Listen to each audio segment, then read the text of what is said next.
ونعوذ بالله من شرور أنفسنا ومن سيئات أعمالنا من يهده الله فلا مضل له ومن يضلله فلا هادي له وأشهد أن لا إله إلا الله وأشهد أن محمدا عبده ورسوله أرسله بالحق بشيرا ونذيرا وداعيا إلى الله بإذنه وسراجا منيرا أما بعد فإن خير الحديث كتاب الله وخير الهدى هدى محمد صلى الله عليه وسلم وشر الأمور محدثاتها وكل محدثة بدعة وكل بدعة ضلالة وكل ضلالة في النار. قال الله تعالى في الكلام المجيد فأعوذ بالله من الشيطان الرجيم بسم الله الرحمن الرحيم فبما أغويتني لأقعدن لهم صراطك المستقيم ثم لآتينهم من بين أيديهم ومن خلفهم وعن أيمانهم وعن شمائلهم ولا تجد أكثرهم شاكرين. وقال تعالى في موضع آخر وما خلقت الجن والإنس إلا ليعبدون. وقال النبي صلى الله عليه وسلم يأتي على الناس الزمان الصابر فيهم على دينه كالقابض على الجمر. আলহামদুলিল্লাহ, সমস্ত প্রশংসা গুণগান কৃতজ্ঞতা একমাত্র মহান আল্লাহ তাআলার নিমিত্তে, যিনি আমাদেরকে ভালোবেসে দয়া করে, মায়া করে, অনুগ্রহ করে এতগুলো মানুষদের মধ্য থেকে কেবলমাত্র বাছাই করে আমাকে এবং আপনাকে নিয়ে এসেছেন সেই মহান সত্তার দরগাহে শুকরিয়া জ্ঞাপন করে বলি আলহামদুলিল্লাহ। অতঃপর দরুদ ও সালাম আমাদের প্রিয় নবী, মানবতার মুক্তির দূত, মানুষের মাঝে এবং আল্লাহ তাআলার মাঝে বার্তাবাহক আমাদের প্রিয় নবী, যে নবীর প্রতি বিশ্বাস না থাকলে মানুষ কাফের হয়ে যায়, যে নবীর প্রতি বিশ্বাস না থাকলে মানুষ জাহান্নামের কীট হয়ে যায়, সকলেই সেই নবী ও রাসূলের প্রতি দরুদ ও সালাম বর্ষণ করে বলি আল্লাহুম্মা সাল্লি আলাইহি আল্লাহুম্মা বারিক আলাইহি। জাকির ভাই শোনা যায়? অতঃপর সম্মানিত মুসল্লিবৃন্দ,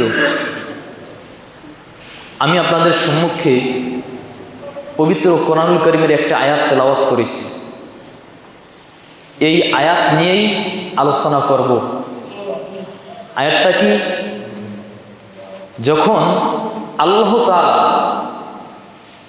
আদম আলাইহিস সালাম এর কারণে ইবলিসকে বিতাড়িত করলেন, জাহান্নাম অবধারিত হয়ে গেল, জান্নাত থেকে বের করে দিলেন, ইবলিস আল্লাহর সাথে অঙ্গীকার করলো।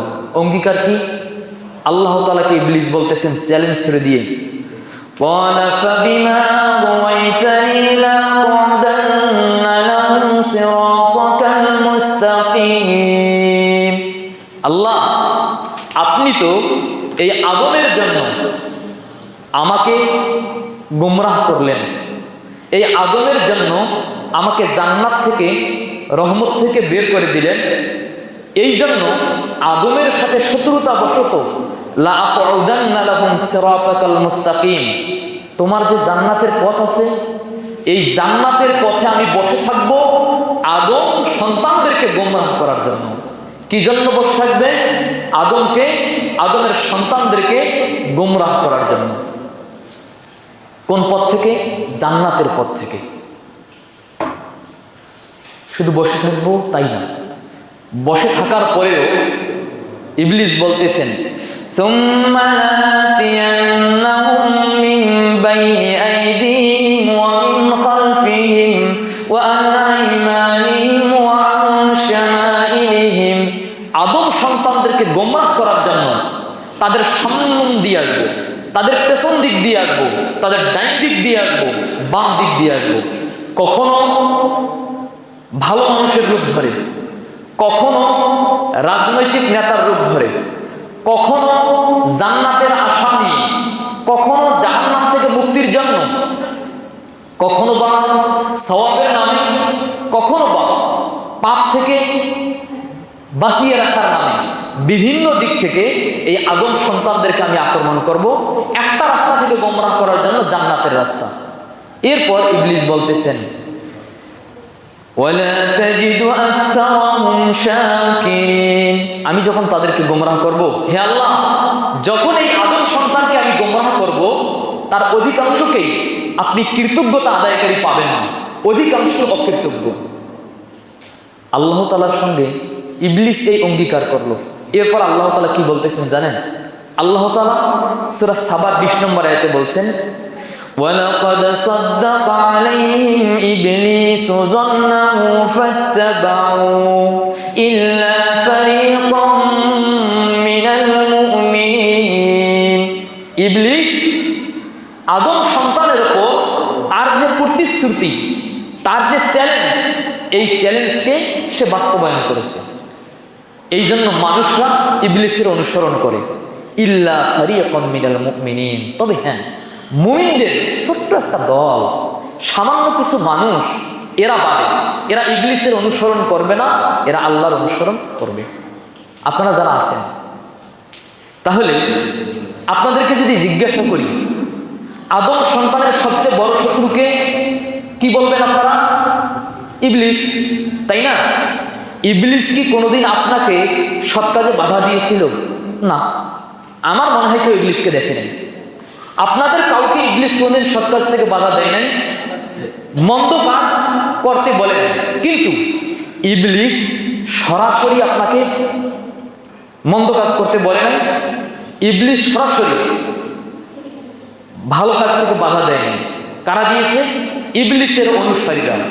কখনো আলেম ওলামার রূপ ধরে, কখনো রাজনৈতিক ব্যক্তির রূপ ধরে, কখনো বা গণতান্ত্রিক বিভিন্ন যে গ্রুপ রয়েছে, আমি যদি নামগুলো বলি, আল্লাহকে গালি দিলে আপনাদের যত কষ্ট না লাগে, আপনাদের দলের কথা বললে ততটা কষ্ট লাগে। এই জন্য যে আপনি ধর্মের চেয়ে দলকে মূল্যায়ন করেন বেশি, আপনার কাছে ধর্মের চেয়ে দল বলে।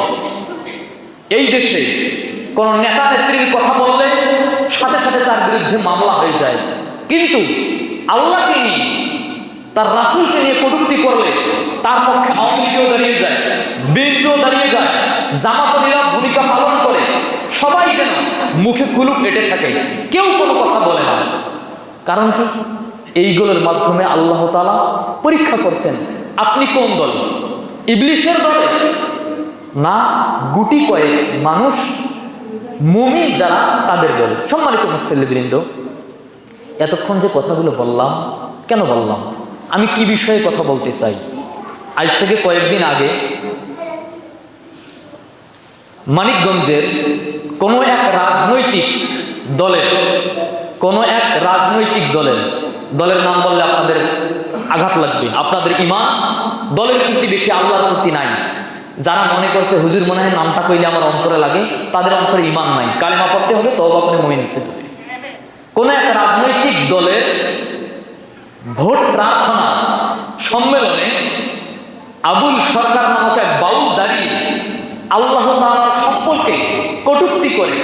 এবং যেভাবে হাসাহাসি করে, এটা মুসলিমদের জন্য লজ্জা। ওখানে কোনো মুমিন থাকলে সঙ্গে সঙ্গে তাকে হয়তো বা মেরে ফেলতো, যে তাকে মারি আমার কি হয় হোক, কিন্তু মারে নাই। এরা বাংলাদেশের যে শাসনভার আছে, আইন আছে, আইনের প্রতি শ্রদ্ধা জ্ঞাপন করে হয়তো হত্যা করে নাই, অথবা সেখানে কোনো মুমিন ছিল না। কিন্তু যে দল, বাংলাদেশে একটা দল আছে, যে দল এই ভোট প্রার্থনা সম্মেলনটা করেছে, এই দলের বড় বড় নেতারা সেখানে বসে খিটখাট করে হাসতেছে। সেই দল আজকে মসজিদেও আছে, মাদ্রাসায় আছে, মক্কায় তারা, সব জায়গাতে তারা। সম্মানিত মুসল্লিবৃন্দ, এইদিকে যাচ্ছি না।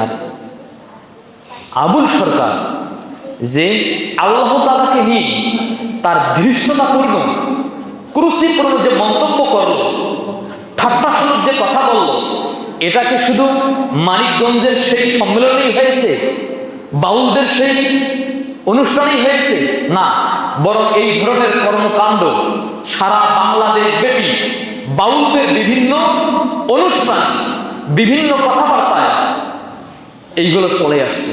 সম্মানিত মুসল্লিবৃন্দ, এই জন্য আমি আজকে আলোচনা করব বাউলরা কি, ইসলামের সাথে বাউলের সম্পর্ক কি।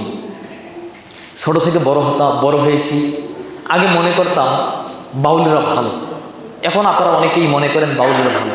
নিরীহ সোজাসাপটা মানুষ, গান গায়, মানুষের কাছে টাকা নেয়, বড় বড় চুল রাখে, এক কালারের পোশাক পরে, একতারা বাজায়, এইভাবেই দিন চলে। আসলে কি তারা এমন না, এইগুলোর পেছনে আরো কিছু আছে? সম্মানিত মুসল্লিবৃন্দ, আমরা ইনশাল্লাহ বাউলদের ইতিহাস সংক্ষিপ্তকারে এবং তাদের বিশ্বাস এর কতিপয় দিক আমরা তুলে ধরার চেষ্টা করব ইনশাল্লাহ। লালন সাহেব, লালন এদের অন্যতম একজন বিশিষ্ট ব্যক্তি, শ্রেষ্ঠ ব্যক্তিও বলা হয়। লালনের গান আপনাদের সমাজে চলে, আমি চিনি, অনেক পান্ডা সন্তাকে চিনি, আপনাদের সমাজে দাঁড়িয়ে আছে, মাঝে মাঝে টুপি মাথায় দেয়, মসজিদে আছে, পান্ডা এবং সন্তাগুলো লালনের গান বাজায়, ঝোঁকে ঝোঁকে মাথা, এই গানের ঝোঁকে ঝোঁকে মাথাও নাড়ায়, আবার মসজিদে মাঝে মাঝে আসে। এরা লালনও বোঝে না, মসজিদও বোঝে না, মাঝে মাঝে আসে। তা সম্মানিত মুসল্লিবৃন্দ, আসুন, এই যে লালন মূলত এখানেই শুরু না, বরং লালন যে ধর্মের বিশ্বাসী, বাউল ধর্ম, এই বাউল ধর্ম কিভাবে আসলো, নামকরণ কিভাবে হলো, আসুন আমরা জানার চেষ্টা করি। বাউল কেন তাদেরকে বাউল বলা হয়, এইটা নিয়ে অনেক মতানৈক্য আছে। সেইগুলো কি কি? বাউল শব্দটা বাতুল থেকে আসছে। বাতুল শব্দের অর্থ হচ্ছে পাগল। যেহেতু বাউলরা পাগলের মতো ছন্ন ছাড়াভাবে জীবনযাপন করে, এই জন্য তাদেরকে বাউল বলা হয়। কিন্তু না, আরেকজন মত দিয়েছে বাউলকে কেন তাদেরকে বাউল বলা হয়। বিখ্যাত একজন ব্যক্তি, লালন একাডেমি প্রতিষ্ঠা পরিচালক ডক্টর আনোয়ারুল করিম, খুবই একজন বিখ্যাত ব্যক্তি, এবং বাউলদের সম্পর্কে তিনি একজন গুরুত্বপূর্ণ সংবাদদাতা, একটা বইও লিখেছে ডক্টর আনোয়ারুল করিম। তিনি বলছেন বাউল নামটা বালুল থেকে আসছে। কোরআনুল কারীমে একটা শব্দ ব্যবহার হয়েছে বাল। বাল একটা মূর্তির নাম। এই বাল মূর্তিটা ছিল বর্তমান সিরিয়া এবং ফিলিস্তিনের মধ্যবর্তী একটা জায়গা আছে, সেই জায়গাতে একটা মূর্তি ছিল বাল মূর্তি, বালা বাক্য বলা হয় জায়গাটার নাম। এই বাল মূর্তিটা ছিল প্রজনন দেবতা, যাদের সন্তান হতো না এই মূর্তির কাছে গিয়ে চাইতে, যাদের সন্তান হতো না এই মূর্তির পূজা করত। কালক্রমে ওই মূর্তির অনুসারীরা ভারত উপমহাদেশে চলে আসে, তাদের কাছ থেকে ভারত উপমহাদেশের মানুষরা এই শিক্ষা নেয়। শিক্ষা নেয়ার পর বিভিন্ন শিক্ষা নিয়ে তারা নিজেরাই একটা তত্ত্ব, একটা ধর্মতত্ত্ব আবিষ্কার করে, কিছু রীতিনীতি আবিষ্কার করে, এটাই কালের গর্ভে একসময় বাউল হিসেবে পরিচিত লাভ করে। বাল থেকে বাউল। আবার কেউ কেউ বলেছেন যে না, বরং বাউল নামটা হয়েছে তাদের একজন পণ্ডিত ছিল আউল চাঁদ, তার নাম হচ্ছে আউল চাঁদ। এই আউল থেকে আস্তে আস্তে আউল, আউলা, বাউল নাম হয়েছে। আবার বাউল, আমরা যারা হাদিস পড়ি বা আরবি সম্পর্কে সামান্য জানি, আরবিতে বাউলুন মানে প্রস্রাব, আরবিতে বাউলুন মানে প্রস্রাব। যারা বাউল রয়েছে এদের সিদ্ধির জন্য, একবারে পরিপূর্ণ পুরুষ হওয়ার জন্য, দুনিয়া থেকে পরিপূর্ণভাবে মুক্ত হওয়ার জন্য এদেরকে 4টা রস খেতে হয়। রসটা কি কি? তার মধ্যে আছে বাউল মানে প্রসাব, প্রসাব অর্থাৎ মল, মূত্র, রস, বীর্য, এইগুলো তাদেরকে খাইতে হয়। প্রেম ভাজা বলে যেটাকে, এইগুলো খাইলে এদের স্বার্থ সিদ্ধি হয় বাউলদের। এই জন্য অনেকেই বলেন যে বাউল নামটা আরবি বাউল মানে প্রসাব, সেখান থেকে এসেছে। যাই হোক, 4টাই সঠিক হতে পারে অথবা এর মধ্যে কোনোটাই সঠিক। সম্মানিত মুসলিমবৃন্দ, বাউলের উৎপত্তি কিভাবে? আপনাদের মাঝে অনেক মুসলমান আছে, এরা জানে না ইসলাম শব্দের অর্থ কি, এরা জানে না। আছে অনেকেই আছে ইসলাম শব্দের অর্থ কি জানে না, ইসলাম কি কিভাবে আসলে জানে না। অথচ প্রত্যেক মুসলমানের জন্য এটা জানা অতীব জরুরি ছিল। যাই হোক, ইসলামের বিষয়ে অনেক আলোচনা শুনেছেন, শুনবেন। বাউল এদের উৎপত্তি কিভাবে হলো? বাউল রাতারাতি জন্ম নেয়া কোনো ধর্ম না, রাতারাতি জন্ম নেয়া কোনো রীতিনীতির নাম না, বরং এই বাউল ধর্মটা ক্রমান্বয়ে আস্তে আস্তে ধীরে ধীরে তৈরি হয়েছে। এই বাউল ধর্মটা প্রায় 4টি শাখা ধর্মের সমন্বয়ে গঠিত হয়েছে বাউল। সেই শাখা ধর্মগুলো কি কি? 1 নম্বর আছে সহজীয় বৌদ্ধ। বৌদ্ধদের একটা গ্রুপ আছে সহজীয় বৌদ্ধ। 800 থেকে নিয়ে 1200 খ্রিস্টাব্দ পর্যন্ত, আজ থেকে অনেক আগের কথা, সেই সময়ে সহজীয় বৌদ্ধ ধর্মের কিছু মানুষ বিভিন্ন জায়গায় গান টান গেয়ে বেড়াতো। তাদের জীবনের মূল লক্ষ্য কি ছিল? তারা মনে করত এই শরীরটাই সাধনের জিনিস, শরীরের মাধ্যমেই সাধন করতে হয়। তারা বিশ্বাস করত যে এই দেহর মাধ্যমেই অনন্তকে পাওয়া যায়, যেটা পরম জিনিস সেটাকেই পাওয়া যায়। আবার তারা বিশ্বাস করত গুরুর ভক্তির মধ্যেই সবকিছু রয়েছে। সহজীয় বৌদ্ধ যারা বিশ্বাস করত 3টা মৌলিক জিনিস। একটা হলো শরীর হইল সাধনের মাধ্যম, তারা দেহ করতে বিশ্বাসী ছিল। আর গুরুর মাধ্যমে, গুরুকে ধরলেই সবকিছুতেই সফল হওয়া যায়।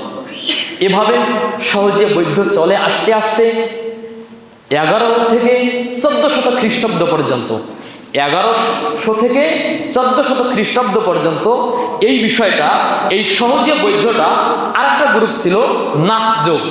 আপনারা অনেকেই দেখেন আমাদের এই সমাজে এখন বিভিন্ন গ্রুপ বের হয়েছে। এইগুলো কি করে? ধ্যানে মগ্ন থাকে। এরা একবারে চুপ করে থাকবে, একবারে ধ্যান করবে, ধ্যান করার মাধ্যমে নিজের মনকে ফ্রেশ করে। বিভিন্ন নামটাম আছে, নামটা আমি বলছি না। এইরকম একটা ধর্ম শাখা ছিল নাথযোগ। এরা বিভিন্নভাবে বসে ধ্যান করে তারা প্রশান্তি পাওয়ার চেষ্টা করত এবং তারা বিশ্বাস করত মানুষের দেহের মধ্যেই আল্লাহ তাআলা আছে বা মানুষের দেহের মধ্যেই স্রষ্টা আছে। সহজীয় বৌদ্ধ, তারপর এই নাথযোগ, এই 2টা যুক্ত হলো।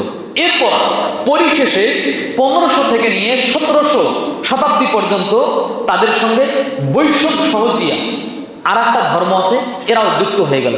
এই 3টি ধর্মের সমন্বয়ে ওই শিক্ষাটা আসলো বাউল। পরিশেষে 1700 শতাব্দী থেকে নিয়ে এ পর্যন্ত এই বাউলদের দলে ভিড়ল নামধারী যেগুলো মুসলমান, বামপন্থী, অনুরূপভাবে ধর্ম বিরোধী, তসলিমা নাসরিন মার্কা, আল্লাহ তাআলার দ্বীনকে যারা অস্বীকার করে না, এইগুলো সেই দিকে ভিড়ে গেল। এই দিকে যারা ভিড়ল, যারা ওই বাউল ধর্মে ভিড়ল, এরা ছিল মুসলমান, অনেকেই মুসলমান ঘরের সন্তান। ফলে কি হলো?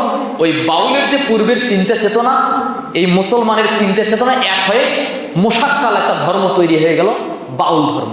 সম্মানিত মুসলিমবৃন্দ, এদের সাথে সুফি যারা, কবর পূজারী, যারা এক মাজার পূজারী, এই সুফিরা, এদের বিশ্বাসেরও বাউলদের সাথে সম্পর্ক রয়েছে। এই জন্য দেখবেন এই যে বাংলাদেশে যে একটা বিশৃঙ্খল পরিস্থিতি চলছে, এই পরিস্থিতিকে আরো ঘোলাটে করছে এই সুফিবাদীরা। এই সুফিবাদীদের সমর্থনকারী কতিপয় রাজনৈতিক ব্যক্তিত্ব যারা আপনাদের মাথার তাজ। সম্মানিত মুসলিমবৃন্দ, সুফিদের কি কি বিশ্বাস তাদের সাথে যুক্ত হলো?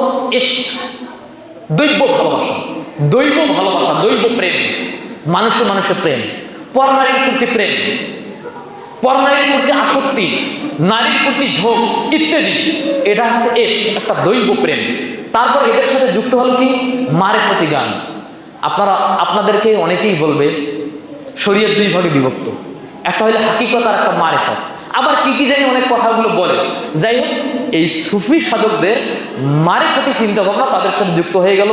তারপরে আরেকটা সুফিদের বিশ্বাস, অনেক হানাফি ভাইরা বিশ্বাস করে কুলুবুল মুমিন বা কলবুল মুমিনে আরশুল্লাহ, মুমিনদের অন্তর আল্লাহ তাআলা আরশ, এর মানে আল্লাহ তাআলা মানুষের দেশেই বসবাস করে। এভাবে এই সুফিদের সাথে মিলে এই বাউল ধর্মটা তৈরি হলো। বাউল ধর্ম আগে লালন আসার পূর্ব পর্যন্ত এটা উল্লেখযোগ্য কোনো ধর্ম ছিল না। গ্রামে গঞ্জে বিভিন্ন জায়গায় তারা গান গাইতেন, মানুষের কাছে ভিক্ষা করতেন, তাদের দিন চলে যেত, উল্লেখযোগ্য তেমন কোনো কিছু ছিল না। কিন্তু আধুনিক সময়ে ভারত সরকার, হিন্দুরা, বাংলাদেশের আওয়ামী লীগ, বামপন্থী যারা বেঈমান কাফেররা, এরা মিলে আধুনিক বাউলটাকে এমনভাবে প্রমোট করেছে, আপনাদের অনেকেরই মনে হয় বাউলরা মনে হয় মুসলিম। শুধু মুসলিম না, বরং আমাদের অনেকের মনে হয় বাউলরা গোড়া মুসলিম, আমাদের চেয়ে ভালো মুসলিম, আমাদের চেয়ে কোরআন হাদিস তারা বেশি জানে ইত্যাদি আমাদের ধ্যান ধারণা। কি জন্য? এটা আমাদের দাদারা চেয়েছেন যাতে করে এই বাংলাদেশের মধ্যে মুসলমানদের মাঝে ইসলামী চেতনা, ইসলামী বিশ্বাস, এটা সারা যেন সবকিছুই থাকে। এরা যেন বলে আমরা মুসলমান, জান্নাতে যাব, আল্লাহর করুণা পাবো, কিন্তু এদের মাঝে ইসলামের কোনো কিছুই থাকবে না। এই জন্য দাদারা তাদের এবং আমাদের দেশের বামপন্থীরা উভয়ই মিলেই এই বাংলাদেশে বাউলের চিন্তাধারা প্রবেশ করিয়েছে। শুধু প্রবেশ করিয়েছে না, তারা এগুলো নিয়ে বই লিখেছে এবং এই বাউলদের একটা ছবিও তারা তৈরি করেছে। মনের মানুষ, আপনাদেরকে দেখার জন্য বলছি না, মনের মানুষ একটা ছবি আছে। ছবিটা কি? এই ছবির যে লেখক গৌতম হিন্দু, সে বাংলাদেশের চ্যানেল আই, আরো কিছু আছে, এদের একটা টক শোতে সে বলেছিল এই ছবিটা, মনের মানুষ ছবিটা, এটা সাধারণ কোনো ছবি না। অন্যান্য ছবিতে গান থাকে, প্রেম থাকে, মানুষের মাঝে মানুষের স্বার্থ নিয়ে দ্বন্দ্ব থাকে, মারামারি থাকে, কিন্তু মনের মানুষ ছবিটা এই ধরনের ছবি না। বরং মনের মানুষ এটা হচ্ছে একটা ধর্ম, এটা একটা ধর্মের মূল বাণী, ধর্মের মূল শিক্ষা, এইটাই হলো মনের মানুষ। এই মনের মানুষ এমন একটা ছবি, আপনারা কখনো কল্পনা করতে পারছেন? বাংলাদেশের আহলে হাদিসরা একবার প্রয়াত মৃত্যুপ্রাপ্ত ব্যক্তি বাংলাদেশের রাষ্ট্রপতি ছিলেন, সেই রাষ্ট্রপতিকে বলছিলেন আপনি আমাদের জমিয়তের বাইপাইলে যে কনফারেন্সে এখানে যোগ দিবেন। তখন সে বলছে এটা আমাদের প্রোটোকলে মিলে না। ওই লোকের বাড়ি কিশোরগঞ্জ, নাম বললাম না, ওই রাষ্ট্রপতির বাড়ি কিশোরগঞ্জ। অথচ এই যে মনের মানুষ ছবি, এই ছবিটা দেখানো হয়েছে কাদেরকে? ভারতের প্রধানমন্ত্রী, রাষ্ট্রপতি, এদেরকে বিশেষ করে এই ছবি দেখানো হয়েছে। বাংলাদেশের সংসদ সদস্য, মন্ত্রী, প্রধানমন্ত্রী, বাংলাদেশের জাতীয় দলের যত ক্রিকেটার রয়েছে সবগুলোকেই একটা হল বরাদ্দ করে এদেরকে এই ছবিটা দেখানো হয়েছে। কি জন্য? তারা চায় আপনার মুখে দাড়ি থাক, আপনার মাথায় টুপি থাক, আপনি জান্নাতের প্রত্যাশী থাকেন, কিন্তু আপনার অন্তরে ইমানের কোনো লেশমাত্র থাকবে না। এই জন্য এই ছবিগুলো দেখায়। এই ছবিতে কি আছে আমরা আস্তে আস্তে তাদের চিন্তা চেতনা সম্মুখে বলার চেষ্টা করব। এতদিন এই বাউল ধর্মের তত কোনো ছিল না। এখন আপনারা দেখবেন এখানে যান বাউলের অনুষ্ঠান, ওখানে যান বাউলের আখড়া, ওখানে যান অমুক চলছে। এই বাউলদের আত্মপ্রকাশ যার হাত ধরে হয় সেই ব্যক্তিরা আছে লালন শাহ। লালন শাহ, যদি আমি বাউলদের কথা বলতে চাই, লালন শাহকে না জানলে বাউলদের কথা অপূর্ণ থাকবে। তাই লালন শাহের জীবনীটা আমরা জানি। লালন শাহ এক হিন্দু কায়স্থ পরিবারে তার জন্ম, গরিব মানুষ। শিশুকালেই লালনের বাবা মৃত্যুবরণ করে। মৃত্যুবরণ করার পর লালন, লালনের মা, লালন ছোট ছেলে, দেশের বিভিন্ন স্থানে তাদের এলাকায় বিভিন্ন জায়গায় গান বাজনা হয়, গান বাজনার প্রতি তার একটা অতিরিক্ত ঝোঁক ছিল। এই গান বাজনা যেখানে হয় সেখানেই সে শুনতে যায়। পরিশেষে নিজেই সে গান বলে। গান বলতে বলতে কি বললাম, হিন্দু কায়স্থ পরিবারে তার জন্ম। কোথায়? কুষ্টিয়ায়। এরপর যখন তার জন্ম হয় সালটা হলো 1774 সাল, 1774 সালে। এরপর যখন লালন আস্তে আস্তে বেড়ে উঠে গান গেয়ে বেড়ায়, একসময় সেই কুষ্টিয়া থেকে হিন্দুরা ভারতের গঙ্গারামপুরে যায়, তাদের তীর্থস্থান। সেখানে কি করতে? গঙ্গা স্নান করে পাপ থেকে মুক্ত হতে। সেখানে তাকেও নিয়ে যায় তারা, সেখানে গঙ্গা স্নান করে ফিরে আসার পথে লালন শাহের শরীরে গুটি বসন্ত দেখা যায়। আগে গুটি বসন্ত একটা মহামারী রোগ ছিল, যাদের শরীরে হতো শরীরের চামড়া খসে খসে পড়ে যেত। প্রতিমধ্যে ফেরার পথে লালনের এই রোগ দেখা যায়। তারা অনেক চেষ্টা করে, তাকে আর রক্ষা করতে পারে না। পরিশেষে তারা মনে করে লালন মারা গেছে। এই ভেবে তারা লালনকে নদীতে কোনো কিছুর উপরে রেখে পানিতে ভাসাইয়ে দেয়। এখনকার যুগে টিউবওয়েল, কল আছে। আপনাদের বাপদাদার সময় গ্রামে এত টিউবওয়েল, এত কল ছিল না। ওই সময় হয়তো বা কুয়া ছিল কিংবা নদীর ঘাট। ওই লালনকে যে ভাসিয়ে দেওয়া হলো, এক মুসলিম মহিলা একদিন নদীর ঘাটে কাজ করতে গিয়ে দেখে একটা যুবক মানুষ তার পা নড়াচড়া করতেছে, আর কিছুই নড়ে না। এই মহিলা এলাকার মানুষদেরকে ডেকে তাকে উদ্ধার করলো। সেখানে চিকিৎসা করে লালন সুস্থ হয়ে গেল। সুস্থ হয়ে যাওয়ার পর কিছুদিন পর লালন তার নিজের এলাকায় আসলো। এলাকায় যখন আসলো, এলাকায় আগে জানাজানি হয়ে গেছে লালন মারা গেছে, তার কীর্তানুষ্ঠান হয়ে গেছে, সবকিছুই হয়েছে। লালন আবার বেঁচে আসছে, মানে আশ্চর্যের একটা কথা। এখনো মাঝে মাঝে দেখবেন অমুক মারা যাওয়ার এতদিন পর আবার এলাকায় ফিরে আসছে। এলাকার হিন্দু নেতারা একত্রিত হলো, লালন আবার বেঁচে আসলো কিভাবে জিজ্ঞাসা করলো। তা লালন বললো এই অবস্থা। তখন জানতে পারলো লালন যার গৃহে লালিত পালিত হয়েছে, যার গৃহে সুস্থ হয়েছে, সে একজন মুসলিম মহিলা। এলাকায় সাথে সাথে আইন জারি করা হলো যে কি লালন মুসলিম বাড়িতে জল পান করেছে, এটা জাত নষ্ট হয়ে গেছে। পরিশেষে লালনকে আর সেই এলাকায় আশ্রয় দেওয়া হলো না, লালনকে এলাকা থেকে তাড়িয়ে দেওয়া হলো। ইতিমধ্যেই লালন অবশ্য বিয়ে করেছিল, বিয়ে করেই সে যাত্রায় গিয়েছিল। লালনের স্ত্রী চেয়েছিল স্বামীর সাথে গিয়ে সংসার করতে, কিন্তু এলাকার মানুষ সেটা আবার দেয়নি। পরবর্তীতে যখন জাতের দোষ হয়ে গেল, লালন নিজের এলাকা তারা হয়ে সে বর্তমান কুষ্টিয়ার একটা জায়গা আছে সেউরিয়া নামক জায়গা, সেইখানে লালনের ওরস হয়। এই জায়গায় লালন গিয়ে তার গুরু সিরাজ শাহীর কাছে সে এই শিক্ষা নিবে। শিক্ষা নেওয়ার পর লালন ওর পাশে একটা জঙ্গল আছে, ওই জঙ্গলে গিয়ে ধ্যানমগ্ন হয়ে গেল।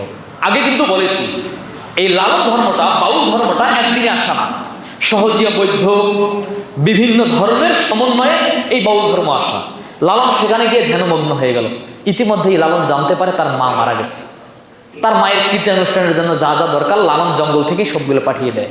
এরপর লালন ওই জঙ্গলে থাকে, সেখানে কবিতা গায়, বিভিন্ন গান গায়। লালন এত শিক্ষিত ছিল না লিখে রাখার মতো। ইবলিসেরও অনুসারী আছে। একটা মানুষ যতই খারাপ হোক, সেই মানুষের অনুসারী আছে। একটা মানুষ যদি নিজেকে আল্লাহ দাবি করে, নিজেকে ইমাম মাহদিও দাবি করে, দেখবেন তার সাথে লোক আছে। লালনের সাথেও লোক ছিল, তারা লালনের কবিতাগুলো নোট করে রাখে। এরপর 1774 জন্মগ্রহণ করে এই অভিশাপ, বাংলার জন্য এই অভিশাপ লালন 1800 মতান্তরে, কেউ বলেন 90, 92, 94, আজ থেকে প্রায় এই মনে করেন 140 বছর আগে মারা যায়। ঝামেলা তো গেল, ঝামেলা শেষ হয় নাই। এই ঝামেলার বীজ বপন করে দেয়া হলো। এই বীজের কারণে আজকে প্রতিটা ঘরে ঘরেই আপনারা লালনের সঙ্গীত শোনেন। যাই হোক, লালন মৃত্যুবরণ করলে সে তো হিন্দু মানুষ, মুসলমানদের কাছে শিষ্য হয়েছে। এরপর লালনের যে মৃত্যুর যে জায়গাটা, ওইটার নাম দেওয়া হলো লালনের আখড়া। লালনের আখড়া নাম দেওয়া হলো। ওখানে যারা গাঞ্জাখোর, গঞ্জিকা সেবন করে, মদখোর, মদ্যপ, নারীভোগী, নারীরাও সুযোগ সন্ধানের জন্য সেখানে এসে আশ্রয় নেয়। পরিশেষে থাকতে থাকতে বাংলাদেশ যেহেতু মুসলমান অধ্যুষিত অঞ্চল, এই মুসলমানদেরকে কিভাবে এইদিকে টানা হবে, লালনের আখড়া নামের পরিবর্তে আখড়া বাদ দিয়ে পরবর্তীতে নামকরণ করা হলো লালনের মাজার। লালনের মাজার। মুসলমানরা এই সমাজের অনেকেই আছে মাজারে যায়, দুর্ভাগা হতভাগা। কবি নজরুলের ভাষায় শক্তি সিন্ধুর মাঝে রহিহায়, শক্তি পেল মাঝে মরিবার বহু পূর্বে জানিও মরিয়ে গিয়েছে সে। কোরআন হাদিসে এত ভাষণ, আহলে হাদিস সমাজে বসবাস, এরপরও মাজারে যায়। এরা মরার আগেই মরে গেছে। যাই হোক, পরবর্তীতে মাজার নামকরণ করা হলো। এবং বিএনপি শেষবার যখন এসেছিল, লালনের মাজারে বিশাল অডিটোরিয়াম, বিশাল আবাসিক জায়গা, একাডেমিক ভবন তারা তৈরি করে দিয়ে যায়। কাদের টাকায়? জনগণের টাকায়, মুসলমানদের টাকায়, মুসলমানদের ইমান হরণের জন্য তারা সেখানে এইগুলো তৈরি করে দিয়ে যায়। হয়তো বা এটা মনে করছে এরা। এরপর এই যে লালন, এতটুকুই শেষ না, আগে গ্রামে গঞ্জে হতো লালনের প্রচার প্রসার। এরপরে লালনের নামে বিভিন্ন গবেষণা প্রতিষ্ঠান তৈরি করা হলো, সরকার থেকে এগুলো দিয়ে গুরুত্ব দেওয়া হলো। লালনের নামে কুষ্টিয়া ইসলামিক ইউনিভার্সিটি, সেখানে লালন শাহ হল বানানো হলো। এর মানে এই লালন শাহ সেতু বানানো হলো। এভাবেই আস্তে আস্তে লালন শাহ এখন বাস আছে সারা দেশের গণ্ডি পেরিয়ে। এখন দেশের বাহিরেও আন্তর্জাতিকভাবে ইউনেস্কো স্বীকৃতি দিল, এটা একটা ধর্ম হিসেবে, এটা একটা লোকগীতি হিসেবে স্বীকৃতি দিল। এর মানে সারা বিশ্বে আজকে লালনকে নিয়ে কথাবার্তা হয়। সম্মানিত মুসল্লিবৃন্দ, লালনের কথা অনেক বললাম। লালন যখন নিজেদের জাতপাত সম্পর্কে সে এইটার শিকার হলো যে হিন্দুরা আমাকে তাড়িয়ে দিল, পরিশেষে লালন ভগ্ন হৃদয়ে, মন কষ্ট পেয়ে সে একটা গান বলল। গানটা আমি সুর দিয়ে বলতে পারবো না, এমনিতে আমি স্বাভাবিকভাবেই বলি। সত্য কাজে কেউ নয় রাজি, সবই দেখি টানা নানা, জাত গেল বলে একই আজব কারখানা। জাত গেল বলে একই আজব কারখানা, মানে ওকে গ্রাম থেকে বের করে দিয়েছে। এরপর লালন বলে, আসবার কালে কি জাত ছিলে, আসবার কালে কি জাত ছিলে, এসে তুমি কি জাত হলে, কি জাত হবা মরার কালে, সে কথা ভেবে বলো না। এর মানে লালন হিন্দুদের যে বর্ণ প্রথা, এটা আর এক কথা। মুসলমানরা ভারতীয় উপমহাদেশে আসার আগে হিন্দুরা নিজেরাই বিভিন্নভাবে বিভক্ত ছিল। একটা ব্রাহ্মণ, ক্ষত্রিয়, বৈশ্য, বিভিন্ন গ্রুপে বিভক্ত ছিল। উপরের লোকেরা নিচের তলাদেরকে জুলুম করতো, তারা নিচেদেরকে, একবারে নিম্নমানের যারা, এদেরকে সবাই জুলুম করতো। এই জন্য ইসলামটা খুব দ্রুত বাংলাদেশে ছড়িয়ে পড়ে, কেননা ইসলাম মানবতাবাদের একটা ধর্ম। যাই হোক, লালন পরে কষ্ট নিয়ে এই জাতের বিপক্ষে সে লেখা শুরু করে দিল।